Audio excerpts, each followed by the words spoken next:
করতে যাচ্ছি 40তম বিসিএস পরীক্ষার যে গাণিতিক সমস্যাগুলো ছিল তার সহজ সমাধানে। তো প্রথম আমার যে কোশ্চেনটা নিয়ে আলোচনা করব তা হলো 6 জন খেলোয়াড়কে সমান সংখ্যক দুটি দলে কতভাবে বিভক্ত করা যায়। তো এই ক্ষেত্রে আমাদের যে সূত্রটা লাগতে পারে সেই সূত্রটা সম্পর্কে আমার কিছু আলোচনা করা খুবই প্রয়োজন। যে NCR অর্থাৎ এটা আমাদের কম্বিনেশন যে চ্যাপ্টারটা অর্থাৎ বিন্যাসের যে চ্যাপ্টারটা সেই চ্যাপ্টার থেকে এসেছে। যারা সায়েন্স ব্যাকগ্রাউন্ড তাদের জন্য এই সমস্যাটা খুবই সহজ, কিন্তু যারা সায়েন্স ব্যাকগ্রাউন্ড ছাড়া অন্য কোনো ব্যাকগ্রাউন্ড থেকে আমরা বিশেষ পরীক্ষা দিবেন তাদের জন্য এই সমস্যাটা খুবই কঠিন হবে যদি আপনার সিস্টেমটা না বোঝেন। তাহলে এটা সহজ সমাধান আমি আপনাদের করে দেবো, যার কারণে এই বিন্যাসের যে অঙ্কগুলো অর্থাৎ এই সমাবেশের যে আপনাদের অঙ্কগুলো থাকবে পরবর্তীতে তার আর কোনো সমস্যা হবে না। তো এই নর্মাল আমার যে ফর্মুলা জানতে হবে তা হলো NCR। তো এই NCR এই N হলো আমার মোট সদস্য সংখ্যা, এটা তো আমরা ক্লিয়ার। যেহেতু এখানে বললো 6 জন খেলোয়াড়কে সমান সংখ্যক দুটি দলে কতভাবে বিভক্ত করা যায়। 6 জন খেলোয়াড়কে অর্থাৎ আমি বিভক্ত করবো 6 জন খেলোয়াড়কে, এখানে আমার মোট সদস্য 6 জন, সুতরাং এখানে N এর মান 6, এটা আমাদের কোনো ডাউট নেই। ওকে, তো এখন আমার এই 6 জন খেলোয়াড়কে আমি সমান দুইটি দলে বিভক্ত করব। তো এই জায়গায় আমরা কনফিউজড হয়ে যাই যে সমান দুইটি দলে বিভক্ত করব, তাহলে মনে হয় আমার আর এর মানটা 2 হবে, কিন্তু না, 6 জন খেলোয়াড়কে সমান দুইটি ভাগে বিভক্ত করে দেব। অর্থাৎ 6 জন খেলোয়াড়কে যখন সমান দুটি ভাগে আমি বিভক্ত করে দেব তাহলে প্রতি দলে আমার থাকতেছে 3 জন। তাহলে আমরা অবশ্যই এক্ষেত্রে আর এর মান 2 ধরে ভুল করব না, এখানে 3 ধরতে হবে অর্থাৎ 3 ধরতে হবে। সেই ক্ষেত্রে আমার আর এর মান হবে 3। তাহলে আমার যে এই সূত্রটা হবে এটা হবে NCR যে সূত্রটা হবে সে n এর মান 6, তাহলে 6C3। ওকে, তাহলে n ফ্যাক্টোরিয়াল মানে 6, তাহলে আমরা লিখব 6 ফ্যাক্টোরিয়াল, আর r ফ্যাক্টোরিয়াল মানে 3, লিখব 3 ফ্যাক্টোরিয়াল, and n r অর্থাৎ 6 - 3 ফ্যাক্টোরিয়াল। এখন আরেকটা সমস্যা যে এখন আপনাদের কিন্তু এই ফর্মুলাকে জানতে হবে, কারণ এই ফর্মুলার প্রমাণ বা এই ফর্মুলা যদি আপনাদেরকে বোঝানো হয় তাহলে কিন্তু অনেক সময় নষ্ট হবে, কারণ এটা হায়ার ম্যাথমেটিক্যালে এটা একটা বড় একটা প্রমাণ। সুতরাং এটা আমাদের জানার দরকার নেই, শুধুমাত্র এই ফর্মুলাকে আমার জানতে হবে। যে কোনো দল, যে কোনো বিন্যাস, যে কোনো পারমুটেশন যে অঙ্কগুলো রয়েছে সে সবগুলোর ক্ষেত্রে কিন্তু এই সূত্রটা খুবই আমাদের ইম্পর্টেন্স। তো সুতরাং মনে রাখার চেষ্টা করবেন। তো এখানে আমি এই n এর মান বসালাম, r এর মান বসালাম, n - r এর মান বসালাম। তো এটাকে ক্যালকুলেশন করলে একটু আমরা পাচ্ছি 6 ফ্যাক্টোরিয়াল, 3 ফ্যাক্টোরিয়াল, 6 থেকে আবার 3 বাদ গেলে আমাদের থাকবে 3 ফ্যাক্টোরিয়াল। এখন প্রশ্ন হতে পারে যে ফ্যাক্টোরিয়াল জিনিসটা আসলে কি। আসলে ফ্যাক্টোরিয়াল তেমন কোনো টাফ জিনিস নয়। 6 ফ্যাক্টোরিয়াল মানে হলো 1 থেকে সিরিয়ালি 6 পর্যন্ত যতগুলো সংখ্যা রয়েছে তাদের গুণফল। তেমনি ভাবে 3 ফ্যাক্টোরিয়াল মানে 1 থেকে 3 পর্যন্ত যতগুলো সংখ্যা রয়েছে তাদের গুণফল। তাহলে এই গুণফলগুলো যদি আমি এখানে বসাই, খেয়াল করি, 1 2 3 4 5 in and k 6। আবার এই 3 ফ্যাক্টর মানে আমরা বলতে পারি 3 2 1, অর্থাৎ 1 into 2 into 3 বললেও হবে, নো প্রবলেম। আবার এই 3 ফ্যাক্টর মানে আমরা এটা আবার এভাবে বলতে পারি 3 2 1। আপনি কি 6 into 5 into 4 into 3 into 2 into 1 বলেন না, 1 into 2 into 3 into 4 into 5 into 6 বলেন, দ্যাট ইজ নট ফ্যাক্ট। আপনার এই ক্রমিক নাম্বারগুলোর গুণফল হলেই আমাদের জন্য এটা কি হয়ে যাবে, তার মান বসানো হয়ে যাবে। তো এক্ষেত্রে আমরা যদি একটু ক্যালকুলেশন করি তো 3 3 ক্যান্সেল আউট, এই 2 2 ক্যান্সেল আউট, 1 ক্যান্সেল আউট করতে হবে না। আবার এই 3 দোকানে 6, আবার এই 2 2 দোকানে 4, আর কিছু থাকতেছে না, তাহলে 2 দোকানে 4 5 4 20, অর্থাৎ 20। অর্থাৎ আমার এখানে 6 জন খেলোয়াড়কে সমান সংখ্যক দুটি দলে কতভাবে বিভক্ত করা যায়।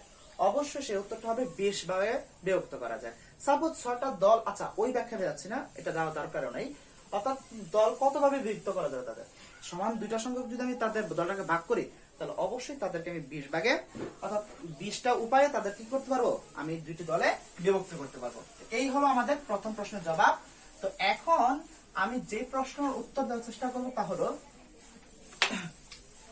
6x² - 7x - 4 = 0।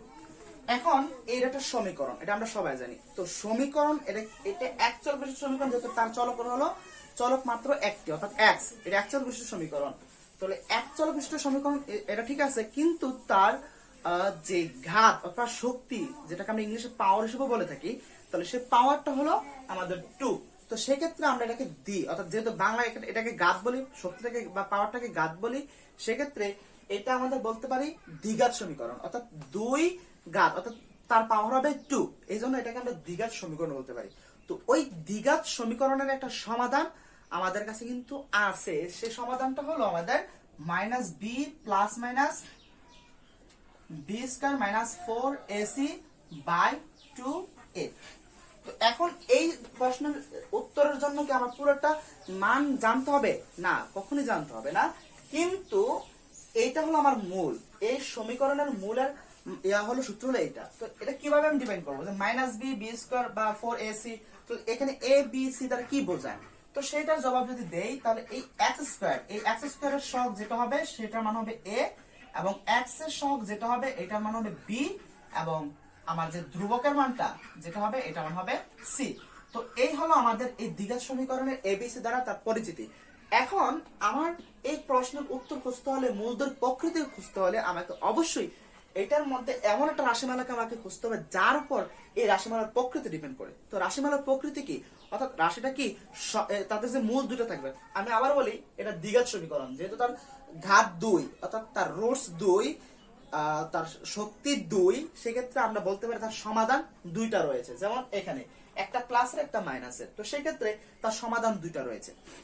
এখন এই সমাধান দুটো কি সমান না অসমান, এই সমাধানগুলো কি বাস্তব না অবাস্তব, এই জিনিসগুলো জানাই হলো তার প্রকৃতি সম্পর্কে আমার জানা।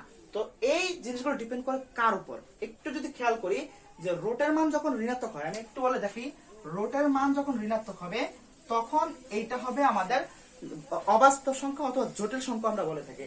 আর যদি রুটের মান পজিটিভ হয় তখন আমরা এটাকে বলি এটা একটা আমাদের বাস্তব সংখ্যা। ওকে, তো এই জিনিসগুলো বোঝার পর এখন আমাদের যে জিনিসটা করতে হবে তা হলো, আমরা এই রুটের মানের উপর ডিপেন্ড করতেছে এটাকে বাস্তব না অবাস্তব। ওকে, আর এই রুটের মানের উপর ডিপেন্ড করতেছে টোটাল মানটা কি সমান না অসমান। কারণ এই প্লাস মাইনাসের এই পাশটায় মাইনাস বি 2a, এটা প্লাসের জন্য মাইনাস বি 2a থাকবে, আবার মাইনাসের জন্য মাইনাস বি 2a থাকবে। সুতরাং মানের এখানে কোনো চেঞ্জ হবে না। সুতরাং এই মানটার উপর ডিপেন্ড করতেছে এটা কি মান সমান হবে না অসমান হবে, অথবা বাস্তব হবে না অবাস্তব হবে। এই জন্য এই বি স্কয়ার মাইনাস 4ac কে আমরা দ্বিঘাত সমীকরণের নিশ্চক অথবা পৃথক হিসেবে বলে থাকি। অর্থাৎ আমার পৃথকের সূত্রটা আমরা বসাই 4ac পৃথক, তো সেক্ষেত্রে আমরা একটা মান বসাবো। তো পৃথকের মান যদি আমরা বসাই, যেমন বি এর মান আমরা পেয়েছি -7, তো -7 স্কয়ার 4 ইন্টু এর মান আমরা পেয়েছি 6 ইন্টু সি এর মান পেয়েছি -4, 749 মাইনাস মাইনাসে প্লাস 424, 24 424 কত, 4 16 16 6 1 4 2 8 8 9 96 96। দেন এই দুটাকে যদি আমরা যোগ করি তাহলে হবে আমাদের 105 145 145। তো এতটুকু কিন্তু আমার এনাফ, আমি এটা মান পেলাম 145, অর্থাৎ এই মানটা অবশ্যই 0 থেকে কি বড়, অবশ্যই 0 থেকে বড়। যদি 0 থেকে বড় হয়, অর্থাৎ এই ভিতরে আমার একটা ধনাত্মক সংখ্যা আছে। তো একটু আগে আমি বলেছি রুটের মান যখন ধনাত্মক হয়, রুটের মান যখন ধনাত্মক সংখ্যা হয়, ধনাত্মক কোনো সংখ্যা হয়, তখন এই রুটের মানটা আমরা বলি কি বাস্তব মান। সুতরাং এর মান যেহেতু ধনাত্মক, তাহলে এই যে মূলধন তার প্রকৃতি একটা হবে বাস্তব, মূলধন একটা প্রকৃতি কি হবে অবশ্যই বাস্তব হবে। তো এখন এই 145 যদি আমি এটা ভিতরে বসাই, এখন একটু খেয়াল করি, এই 145 যে মানটা আমি পেয়েছি পৃথকের মান, এটা যদি আমি এখানে বসাই তাহলে আমি পাবো কি মাইনাস বি মানে হলো আমার বি এর মান হচ্ছে -7, তো মাইনাস বি মানে -7 প্লাস মাইনাস 145, 2 ইন্টু এ মানে হলো 6, অর্থাৎ প্লাস 7 মাইনাস আছে প্লাস প্লাস 7 আর প্লাস মাইনাস এই 145 লিখলাম আর 6 গুণে 12। তো তার দুটো মূল কি হবে, তার দুটো মূল হবে 7, একবার প্লাস নিয়ে আমরা লিখবো 145 বাই 12, আরেকবার কি দিয়ে লিখবো, আরেকবার মাইনাস দিয়ে মাইনাস 145 12। ওকে, এই দুটো মান যদি আমরা দেখি, এই দুটো রুটকে আমাদের সমান হলো, অর্থাৎ এই দুটো মূলকে আমার সমান হলো, অবশ্যই এই দুটো মূল আমার সমান নয়। তো সেক্ষেত্রে আমাদের প্রথম আমরা বুঝলাম যে এটা ধনাত্মক এসেছে, সেক্ষেত্রে আমার এই যে তার যে রুট গুলো থাকবে, যার যে মূলগুলো থাকবে সেগুলো হবে বাস্তব মান। আর যেহেতু এগুলো ধনাত্মক কিন্তু তার শূন্য চেয়ে বড়, অর্থাৎ এটার একটা ভ্যালু আছে, সুতরাং প্লাস রুট 145 আর মাইনাস 145 দুইটা মান কিন্তু এক নয়। সুতরাং এই রুট আর এই রুট কিন্তু একটু ভিন্ন রয়েছে, তাদের মানের পার্থক্য রয়েছে, সুতরাং সমান নয়। তো তাদের দুইটা প্রকৃতি আমি পেয়ে গেলাম। প্রথম প্রকৃতি হলো তারা বাস্তব, দ্বিতীয় প্রকৃতি হলো তারা তাদের যে মূলগুলো ছিল সেই মূলগুলা সমান নয়। আসলে এই প্রশ্নের উত্তর ছিল কিন্তু আমাদের এইটাই, অর্থাৎ এই প্রশ্নের আমার মূলদের প্রকৃতি হলো বাস্তব এবং অসমান, বাস্তব ও অসমান। এখন এই টাইপের প্রশ্ন কিন্তু আমাদের অহরহ আরো অনেক আসতে পারে। তাহলে ওইগুলোর জন্য আমি কি করব? ওইগুলোর জন্য আমার একটা সহজ একটা জিনিস খেয়াল রাখতে হবে, তা হলো নিশ্চয়কের মান যেটা আমি দিয়েছিলাম, নিশ্চয়কের মান যদি শূন্যের সমান হয় তাহলে মূলগুলো হবে বাস্তব ও সমান। আর যদি এটার মান যদি বি স্কয়ার মাইনাস 4ac এটার মান যদি শূন্যের চেয়ে বড় হয় তাহলে এটা বাস্তব হবে কিন্তু অসমান হবে। আর বি স্কয়ার মাইনাস 4ac এটার মান যদি শূন্যের চেয়ে ছোট হয় তাহলে এটা অবাস্তব হবে ও অসমান হবে।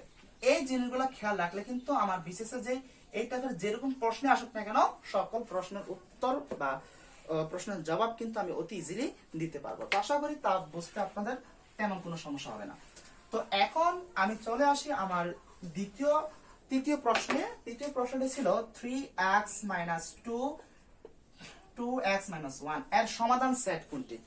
তো এর সমাধান সেট করার আগে আমি একটা খেয়াল করি, এই যে আমাদের যে প্রক্রিয়া চিহ্নটি রয়েছে, আমাদের ইজ গ্রেটার দ্যান যে চিহ্নটি রয়েছে, অর্থাৎ 3x minus 2 is greater than 2x minus 1, সেই চিহ্নটাকে আমি সমান চিহ্ন মতো খেয়াল করবো, তাহলে আমার হিসাব করাটা খুবই সহজ হয়ে যাবে।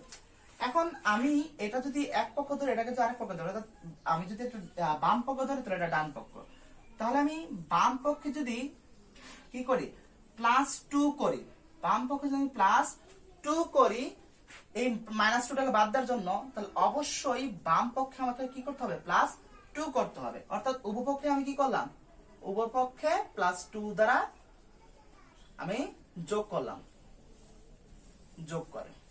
ওকে, তো আমরা পাচ্ছি 3x -2 +2 কাটা, তাহলে আমরা এখানে পাচ্ছি 2x -1 +2, এটা করলে হবে আমাদের +1।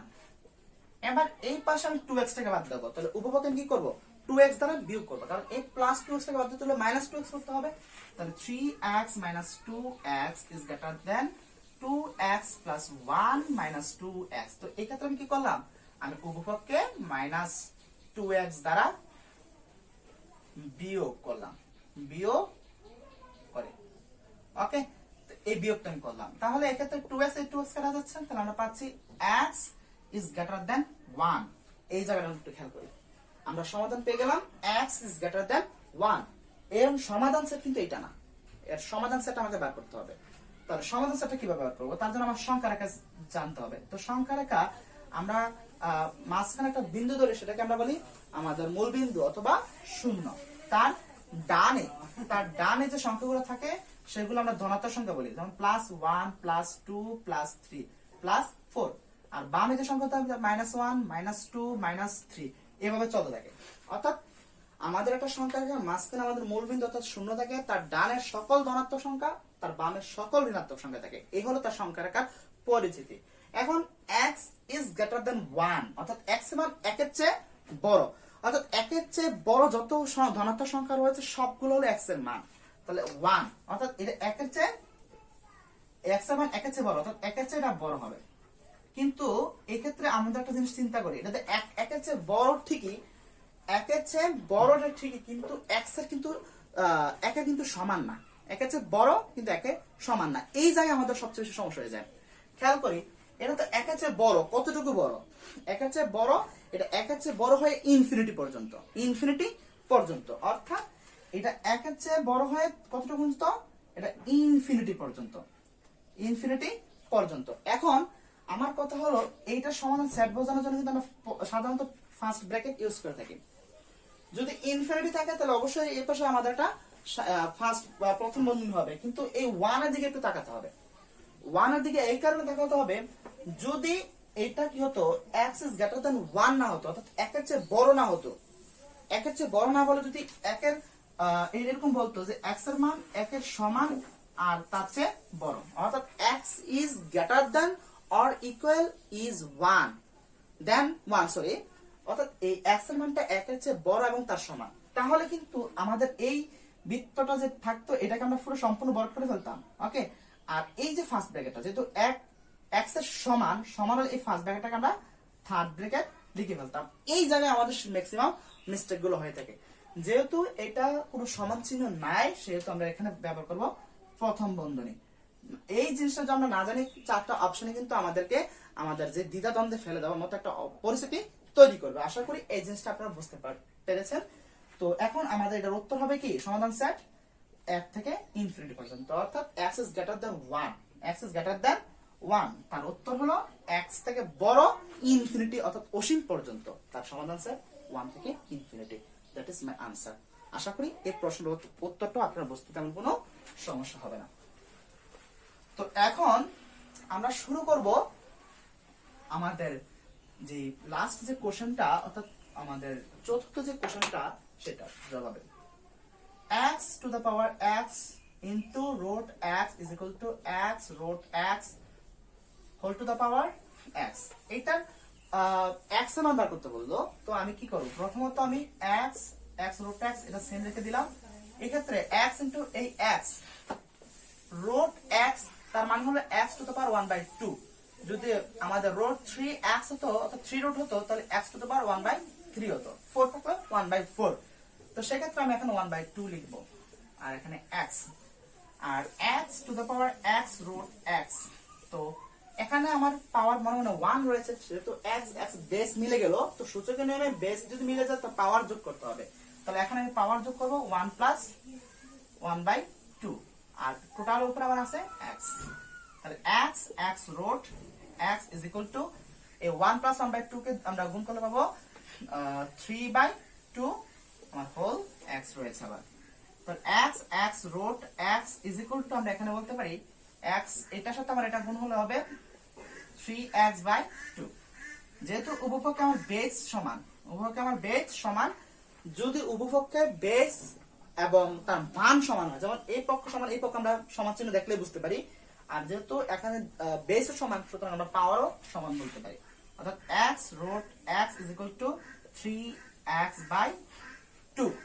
ওকে, তো এই জিনিসটা আমরা কিন্তু লিখতেই পারি। তো এখন আমরা এটাকে একটু করবো, আবার খেয়াল করি এই যে x root x এটা পুরো মান পেয়েছিলাম আমি কিন্তু x to the power 3/2। তাহলে এখানে x root x আছে, সুতরাং এটাকে ভাঙলে আমি পাবো কি x to the power 3/2 is equal to আমাদের এই পাশে আছে 3x/2। ওকে, তো এখন একটু খেয়াল করি, আমরা এটা করার পর যে আমি আবার বলতেছি এই জিনিসটাকে, অর্থাৎ x root x এখনো x root x ছিল, এটাকে ভাঙার ফলে আমরা পেয়েছিলাম এই x 3/2। এই জন্য আমি এটা এখানে ভাঙার চেষ্টা করলাম না, ডিরেক্টলি লিখে দিলাম x to the power 3/2 অর্থাৎ x root x এর স্থলে। তো এখন এই x টা এখানে গুণ হিসেবে আছে, তাহলে এই পাশে ভাগ হিসেবে আসবে, তাহলে x 3/2 আর হলো 3/2। এই ক্ষেত্রে আমরা লিখতে পারি সূচকের নিয়মে, তাহলে x 3/2 minus 1 বলতে পারি and 3/2। তো এই 3/2 থেকে -1 করলে আমরা থাকবে 1/2। তো এখানে আমরা পাচ্ছি আমরা 3/2।